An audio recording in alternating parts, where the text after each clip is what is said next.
medieval times, a bigger animal can do bigger amounts of work or make bigger mules, which can then in turn do more work. However, as mechanized agriculture took over, these guys fell to the wayside. Why use a donkey when a tractor does it better? So these guys started to get forgotten, and in 1977 there were only 50 left in the entire world. All right, well that won't do, so we are doing our best to bring that back. So the numbers are now up to 450.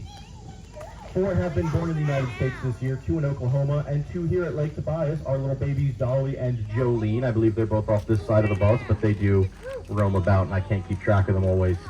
Last thing I'll tell you about these guys is that they do get haircuts pretty often, because if they don't, their hair grows so long.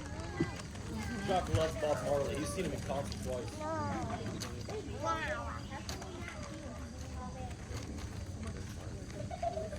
Folks, we are going to pull forward here. We're going to go say hello to the last animal. Nope, second to last animal on our tour. That's going to be those antelope up there. We're going to go say hello.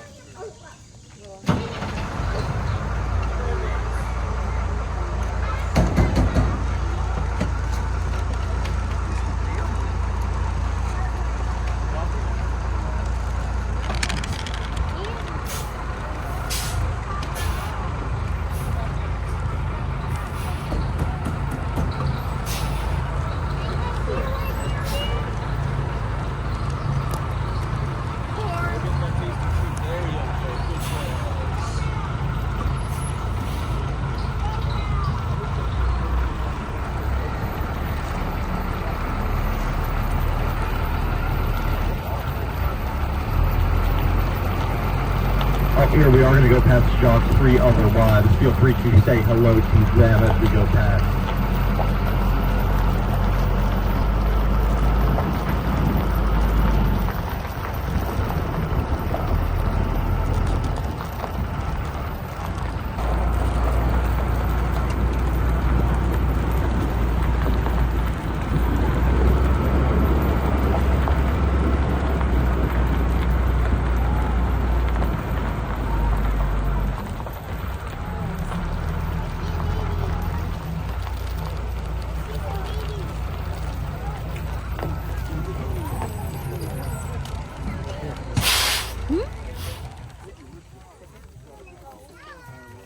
Folks, say hello to our African elands. Elands are the largest species of antelope in the world. Listen to their knees as they walk about. They will pop and click like mine do in the morning. Theirs are going to do it all the time, though. That's because they have such strong ligaments and tendons in those knees that from a standstill position, one of these creatures can jump 6 feet straight in the air, or even more. If one does jump over the side of the bus and land in your lap, that's your souvenir for the day. We do so. There will be a quiz later. Take note.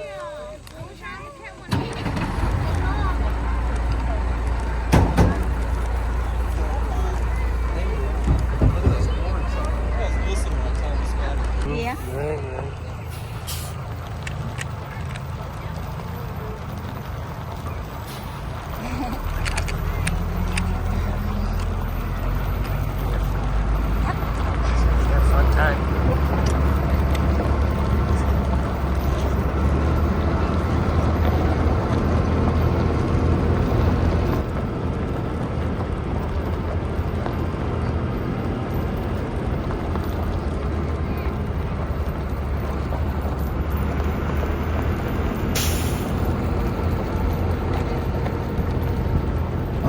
For your history lesson today, this boat was founded by J.R. Tobias in 1965. He went out to Kansas with a station wagon, 2 boats went with.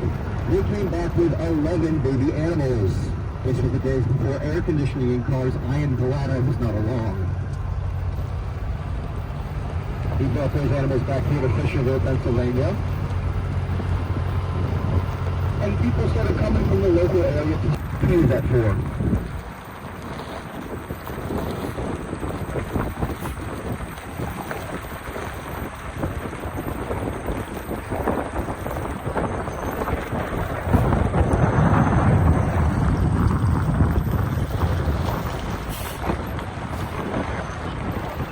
Please to remain firmly in your seats as we come down this big hill here.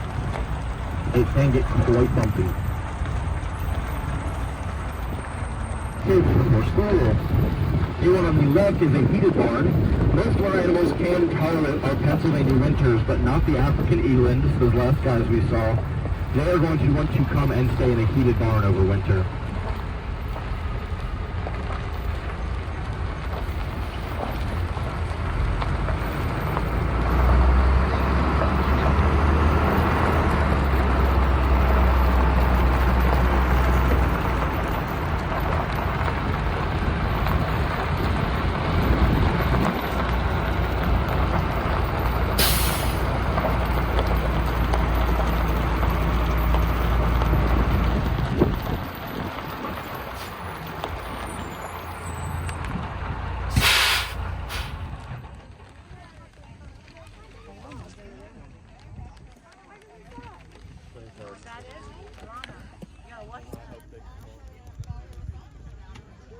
Folks, there are two things I cannot control on my tour, both the weather and where the animals like to go.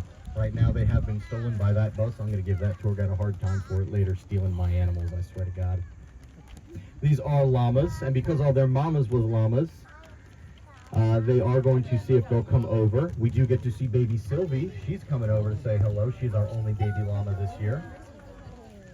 These guys come from South and Central America. They're used primarily as pack animals. They will not let you ride them, but they can carry about 1/3 of their own body weight, 90 pounds typically, and that's usually coffee beans up and down the sides of the mountains. You are welcome to say thank you. As you feed them, you may notice they do not have top teeth, just like our elk, and they also cannot stick their tongues out to grab food. They have to use the split upper lip as grabbers to pull their food in and eat. And of course, we all know that llamas spit, right guys? Yeah guys, llamas don't spit. Come on, that would be gross. No, they projectile vomit because that is so much better, okay? When irritated or threatened, they're going to draw some undigested food from one of their 3 stomachs and hurl it up to 10 feet away at whatever's bothering them. Now don't worry guys, if it does happen out here today, I will be fine. I can jump down into my stairwell, I'll be safe.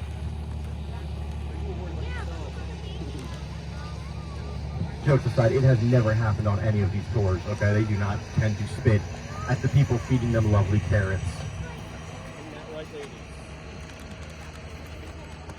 Now these guys used to be raised for they are pretty elusive. They're not going to come up and say hello because they're quite shy.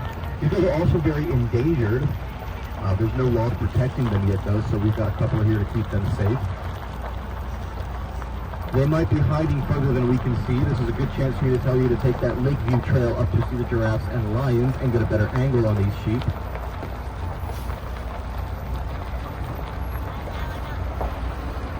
I'd also like to say thank you one more time for coming out today, folks. We really do appreciate it here.